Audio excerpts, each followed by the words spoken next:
Assalamualaikum warahmatullahi wabarakatuh. Di sini kami dari kelompok 3 ingin mempresentasikan tentang keterbatasan energi dan dampak bagi kehidupan. Sumber energi berdasarkan kelestariannya dibagi menjadi dua, yaitu sumber energi tidak terbarukan dan sumber energi terbarukan. Sumber energi tidak terbarukan merupakan sumber energi yang tidak tersedia secara terus-menerus, tidak berkesinambungan, dan pada saatnya sumber energi tersebut akan habis. Dan sumber energi terbarukan adalah sumber energi yang dapat dengan cepat dipulihkan kembali secara alami dan prosesnya berkelanjutan. Contoh energi terbarukan yaitu energi surya atau matahari, panas bumi, angin, biomasa, energi gas alam, air, energi pasang surut, dan energi gelombang. Sumber energi tidak terbarukan seperti minyak bumi dan batu bara. Sumber energi tersebut tidak tersedia secara terus-menerus, tidak berkesinambungan, dan pada saatnya sumber energi tersebut akan habis. Sumber energi yang berasal dari fosil dan sumber energi yang berasal dari mineral alam. Uranium menjadi energi nuklir. Penggunaan sumber energi tak terbarukan, energi terbarukan.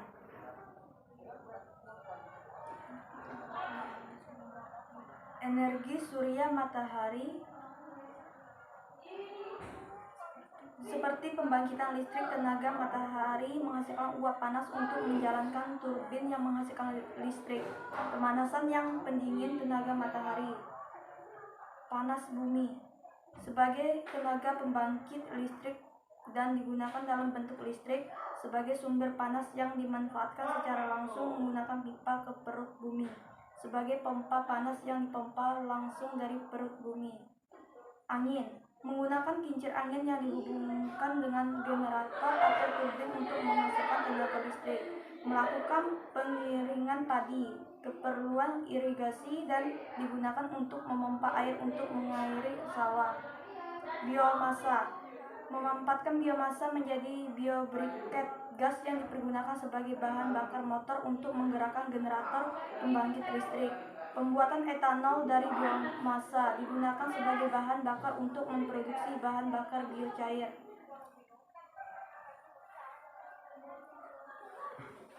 Energi gas alam sebagai bahan bakar pembangkit listrik, tenaga gas, uap, bahan bakar industri, bahan bakar kendaraan bermotor, bahan baku pabrik, pupuk, petrokimia, metanol, bahan baku plastik.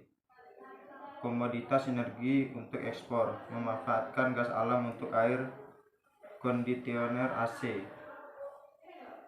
Air mengubah aliran air menjadi energi mekanik lalu menjadi energi listrik. Energi pasang surut dalam bentuk turbin mengubahnya menjadi energi mekanik digunakan untuk menghasilkan listrik, pembangkit listrik tenaga pasang surut. Energi gelombang laut menggerakkan turbin menghasilkan listrik. Energi tak terbarukan minyak bumi. Minyak bumi, jenis produk paling umum dari penyulingan minyak bumi adalah bahan bakar. Batu bara banyak dimanfaatkan dalam bentuk energi listrik, digunakan sebagai bahan bakar.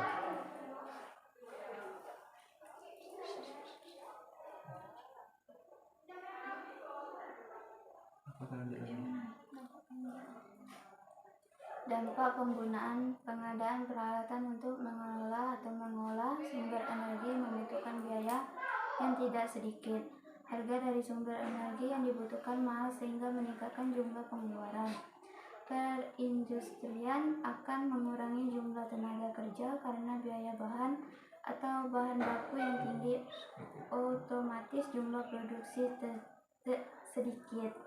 Terhadap ekonomi, terhadap lingkungan, pembakaran menyebabkan pencemaran udara atau hujan, asam, dan pemanasan global.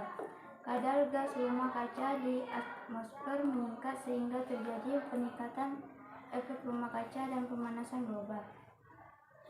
Tumpahnya minyak ke laut atau sungai, air, dan tanah dapat menyebabkan pencemaran perairan.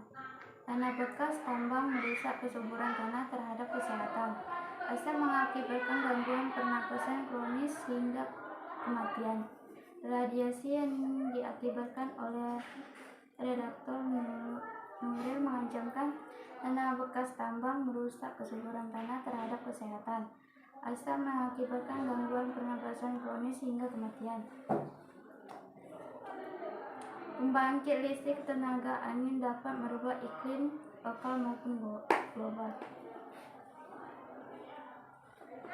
Terhadap lingkungan, pembakaran menyebabkan pencemaran udara, hujan asam, dan pemanasan global. Kadar gas rumah kaca di atmosfer meningkat sehingga terjadi peningkatan efek rumah kaca dan pemanasan global. Tumpahnya minyak ke laut, sungai, atau air tanah dapat menyebabkan pencemaran perairan.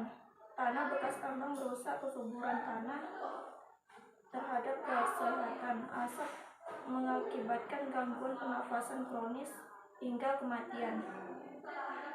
Radiasi yang diakibatkan oleh reaktor nuklir mengancam keselamatan manusia. Pembangkit listrik tenaga angin dapat merubah iklim lokal maupun global.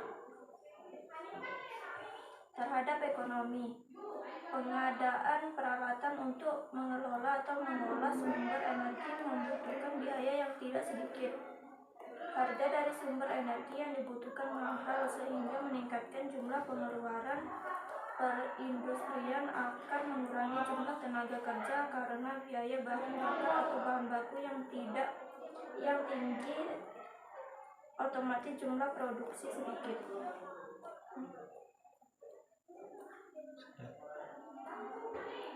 Solusi terhadap keterbatasan sumber energi: mengurangi penggunaan bahan bakar yang mengakibatkan kerusakan lingkungan, mengembangkan energi alternatif, memperhatikan dan mempertahankan lingkungan hidup hingga tidak merusak siklus ekologi, menghemat pemakaian energi dan sumber alam karena pemborosan yang dilakukan sangat menyedot stok energi yang tersedia, menciptakan teknologi yang ramah lingkungan dan terjangkau untuk mengelola atau mengolah sumber energi.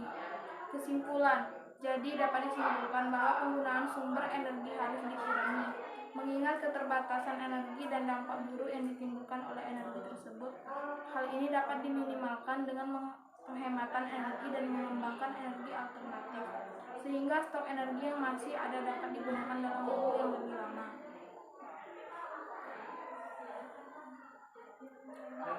Sekian dari kami. Wassalamualaikum warahmatullahi wabarakatuh.